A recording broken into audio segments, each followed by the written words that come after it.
साथ संगत जी प्यार से कहिए धन निरंकार जी।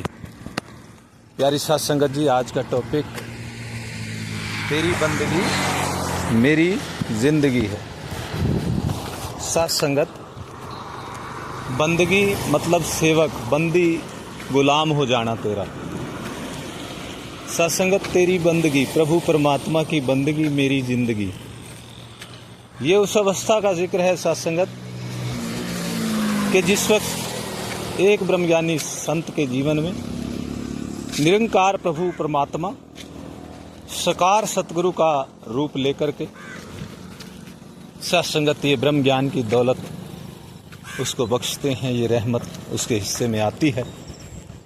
यहाँ उस अवस्था का ही जिक्र हो रहा है कि एक मेरा वो जीवन जो ब्रह्म ज्ञान से पहले,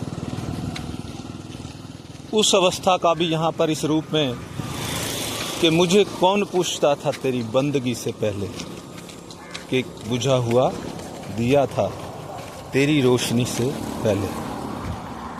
और सत्संगत, अब जब प्रभु परमात्मा से इकमिक हो गए, प्रभु सतगुरु की कृपा हो गई, जीवन में पूर्ण मुर्शिद आ गए, तो सत्संगत अब जो है तेरी बंदगी, अब एक ही तरफ ध्यान रहता है कि जिधर देखता हूँ उधर तू ही तू है। ये आनंद आ गया इससे में। अब सब अपना कार्य करते हुए भी ध्यान प्रभु परमात्मा आपके चरणों में ही जुड़ा रहता है, क्योंकि आप हाजिर नाजिर अंग संग निरंकार, ये अवस्था ब्रह्मज्ञानी संत की। और वो इसी को बयां कर रहा अपने इन शब्दों के अंदर कि अब जो मेरी जिंदगी ब्रह्म ज्ञान के बाद की जो जिंदगी है प्यारी साथ संगत, वो तेरी बंदगी, वही मेरी जिंदगी है। अब मेरा जीवन में हर वक्त हर पल तेरी बंदगी हो रही है। कोई काम कर रहे हैं साथ संगत, प्रभु परमात्मा आपकी कृपा से हो रहा है। ऐसी अवस्था ब्रह्मज्ञानी संत की बन जाती है। भागवत गीता के अंदर प्यारी साथ संगत जी, अर्जुन जो है प्रभु से पूछते हैं, प्रभु ये जो माया है इसका पार उतारा बड़ा मुश्किल है, नामुमकिन है। हुजूर ने सुना, मुस्कुराए, कहा अर्जुन सही कह रहे, बिल्कुल बहुत मुश्किल है, लेकिन इसका रास्ता है प्यारी साथ संगत। उन्होंने बताया कि अब जो तेरा कर्म करना है तूने, वो तू करता, मुझको समर्पित होकर के तूने कर्म करना है, तो तू तो कर्म बंधन से बचता चला जाएगा, माया से बच जाएगा। तो सत्संगत, हर कर्म ब्रह्मज्ञानी संत का भक्ति बन जाता है।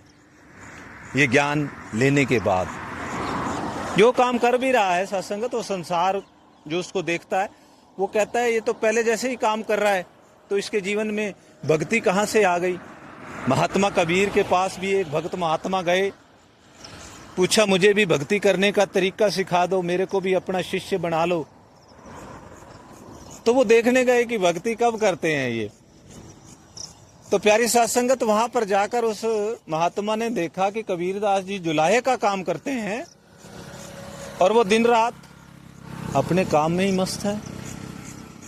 तो साथ संगत, फिर उनको 2 दिन हो गए, 4 दिन हो गए, देखा कि तो भक्ति किसी टाइम करते ही नहीं, कोई बैठते ही नहीं कि आधा घंटा बैठ गए, 1 घंटा बैठ गए, 10 मिनट बैठ गए। उन्होंने पूछ लिया चौथे दिन, प्रभु हुजूर आप कैसे कब भक्ति करते हैं। कबीरदास जी ने कहा कि भक्ति हाथ कारवाल दिल यारवाल, काम करते हुए भी इसको समर्पित भाव जब हो जाते हैं, जो वो अवस्था में आ जाता है, तो एक ब्रह्मज्ञानी संत की अवस्था है। जरूरी नहीं कि एक जगह बैठा जाए, काम छोड़ा जाए, कुछ किया जाए। संत इस अवस्था में पहुंच जाते कि चलते फिरते उठते बैठते इसी की बंदगी कर रहा है, इसी का कर्म कर रहा है, उसके अलावा उससे कुछ और होता नहीं, और बंधनों से वो मुक्त हो जाता है, मुक्ति प्राप्त हो जाती है ब्रह्मज्ञानी संत को। ऐसी अवस्था का सत्संगत यहाँ पर जिक्र हो रहा कि अब ब्रह्म ज्ञान के बाद का जीवन तेरी बंदगी मेरी जिंदगी है। ऐसा भक्त कबीर का जीवन, मीराबाई का जीवन, सत्संगत ऐसा समर्पित जीवन हमारा भी हो सकता है, बशर्ते हम ये सोच लेते हैं कि ये तो बड़ी ऊंची अवस्था है, मैं तो एक साधारण जीव हूँ, तो मैंने तो वहाँ तक पहुँचना मुश्किल है। लेकिन सत्संगत हमें इस तरफ जागरूक होना है कि सतगुरु माता सुदीक्षा जी अपने वचनों में कह रहे हैं, एक एक संत के अंदर इतनी पोटेंशियल है, इतनी ताकत है, इतनी कैपेबिलिटी है, क्योंकि सत्संगत मैन्युफैक्चरिंग, हमारे निर्माता प्रभु हैं। मन भी उनका बनाया हुआ, तन भी उनका बनाया हुआ, वो जानते हैं इसकी पावर कितनी है। वो बता रहे हैं हम सबको कि आप भी अहम ब्रह्मास्मि की अवस्था तक पहुंच सकते हो। आप भी भक्त कबीर वाली अवस्था, भक्त मीरा वाली अवस्था आपके ऊपर आप भी पहुंच सकते हो, पहुंचा जा सकता है सत्संग। लेकिन प्रयास करने होंगे, अरदास करनी होगी, समर्पण करना होगा, क्योंकि भक्ति नाम समर्पण का। ब्रह्मज्ञानी संत अक्सर जिक्र करते हैं समर्पण का, और जानते भी हैं समर्पण कैसे किया जाता है। कर्ता भाव का ही सत्संगत त्याग कर देना, अकर्ता हो जाना, ये सत्संगत गुरसिख की अवस्था होती है। किसी भी कार्य के अंदर वो स्वयं को कर्ता नहीं मानता कि मैं करता हूँ, तू करता है जगत का, तू सबका आधार। वो इन अवस्थाओं से गुजर रहा होता है।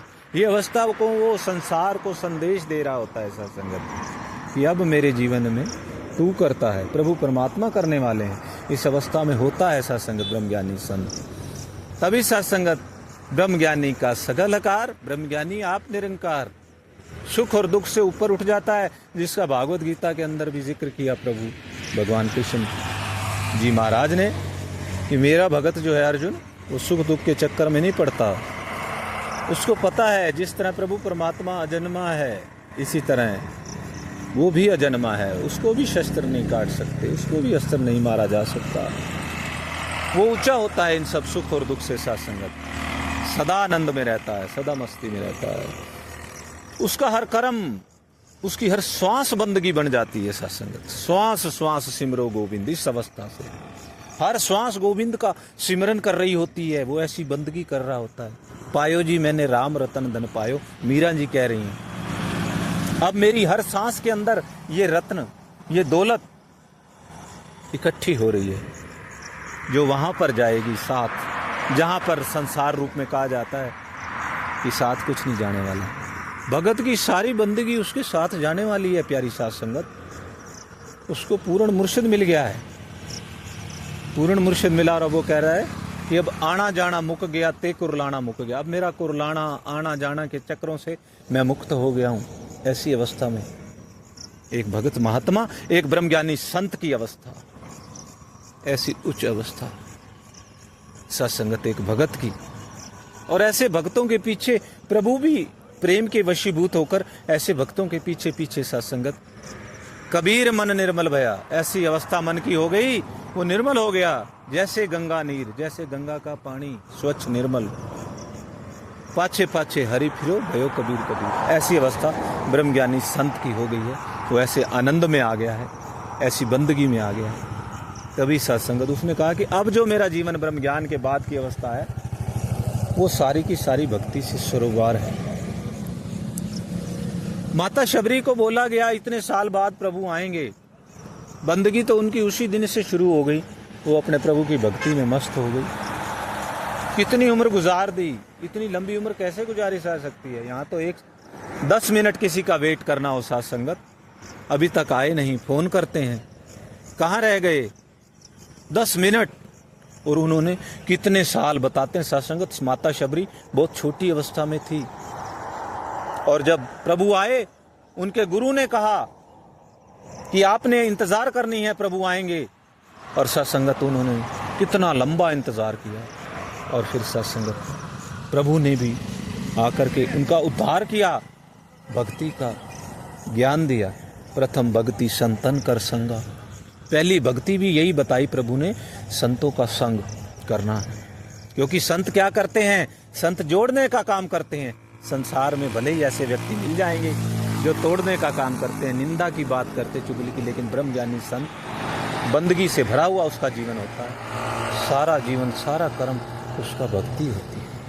हर वक्त वो इसकी तरफ निहारता रहता है, इसके हुक्म की तरफ देखता रहता है। ऐसी अवस्था ब्रह्मज्ञानी की सत्संगत की। तो आओ सत्संगत आनंद उठाएं। ये जो मानव जीवन मिला है, देवता भी सत्संगत इस जन्म को मिलने के लिए तरसते हैं कि अगर मुक्ति धाम का, मुक्त होने का कोई रास्ता है तो वो मानव जीवन है। मानव जीवन के अंदर आने के बाद पूर्ण मुर्शद की शरण में जा करके ये मुक्ति प्राप्त की जा सकती है, ये बंदगी प्राप्त की जा सकती है, जिससे यहाँ पर जिक्र हो रहा है सत्संग। और कोई तरीका नहीं है। तो इसलिए इस मौके की तलाश में वो देवता भी सत्संगत रहते हैं कि कैसे हमें इस अवस्था पे पहुँचे, कैसे पूर्ण मुर्शिद हमारे जीवन में आए और कैसे सत्संगत ये आनंद हमें भी प्राप्त हो, हम भी मुक्त हो जाएं आने जाने के चक्कर में। अदरवाइज तो सत्संगत कहाँ भी, अगर स्वर्ग भी मिल गया वहाँ भी अप्सराएं हैं, वहाँ भी इंद्र हैं, वो भी बदल जाते हैं। क्योंकि सत्संगत जो पुण्य कमाया होता है, जो पुण्य कमाया होता है, वो कुछ समय के बाद, भोगने के बाद वो क्षीण हो जाता है और फिर जीव नीचे की तरफ आता है, पतन की तरफ आने लग जाता है। लेकिन एक ब्रह्मज्ञानी संत की अवस्था ऐसी कि उसका हर कर्म बंदगी होता है, वो ऊपर की तरफ जा रहा होता है। और सत्संगत जब भोग विलास की अवस्था में होते हैं तो फिर पतन की तरफ। तो आप सत्संगत समर्पित हो जाएं अपने गुरु के चरणों में। जो हमारा जीवन, ब्रह्मज्ञानी संतों का जीवन एक बंदगी भरा जीवन, एक बंदगी है, जीवन ही एक बंदगी है। प्यार से कहिए, दान निरंकार जी।